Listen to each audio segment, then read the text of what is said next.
NDA అభ్యర్థులుగా పోటీ చేసినటువంటి పార్లమెంట్ అభ్యర్థి పుట్టా మహేష్ యాదవ్ గారికి సైకిల్ గుర్తు, అలాగే మరి అసెంబ్లీ అభ్యర్థిగా పోటీ చేసినటువంటి తెలుగుదేశం పార్టీ అభ్యర్థి తమ్ముడు సొంగ రోషన్ గారి యొక్క గుర్తు సైకిల్, రెండు విమర్శ గుర్తులు కూడా సైకిల్ రావడం కూడా ఇక్కడ మనకు అదృష్టంగానే మనం అందరం అనుకుంటూ తప్పనిసరిగా ఎంపీగా మహేష్ యాదవ్ గారిని, ఎమ్మెల్యేగా సొంగ రోషన్ కుమార్ గారిని అందరం కూడా కలిసికట్టుగా పోరాడదాం, కలిసి పనిచేద్దాం. చిన్న చిన్న ఇబ్బందులు ఉంటే పక్కన పెడదాం. ఈ రాష్ట్రానికి కనుక ఇప్పుడు ఒక మంచి ఆలోచన చేయకపోతే రాబోయే రోజుల్లో ఈ రాష్ట్రంలో మనం కూడా ఎవరో కూడా ఉండాల్సిన అవసరం లేదు.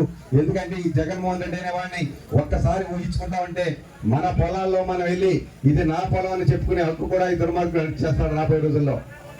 మన భూమి ఏంటి, మన పాస్బుక్ ఏంటి, మన హక్కు పత్రం ఏంటి, మన పాస్బుక్ మీద ఆయన యొక్క ఫోటో ఏంటో ఎవరికి కూడా అర్థం కాని పరిస్థితి. అందరూ కూడా జగన్మోహన్ రెడ్డి యొక్క దుర్మార్గాలని, దురాగతాలని అందరూ కూడా అర్థం చేసుకుని ఎన్డీఏ అభ్యర్థిని గెలిపించాల్సిందిగా, అలాగే సోదరులకు మనకి సహాయపడుతున్నటువంటి జనసేన పార్టీ కానీ, భారతీయ జనతా పార్టీ కానీ, వారి యొక్క పెద్దలు, నాయకులు, ఇన్ఛార్జీలు అందరూ కూడా కలిసికట్టుగా పనిచేసి ఎన్డీఏ అభ్యర్థులు గెలిపించే దిశగా మనం అందరం కూడా పనిచేద్దామని మరొకసారి వారి యొక్క మిత్ర బృందానికి హృదయపూర్వక మరి స్వాగతం పలుకుతూ తెలియజేసుకుంటా ఉన్నాను. Thank you.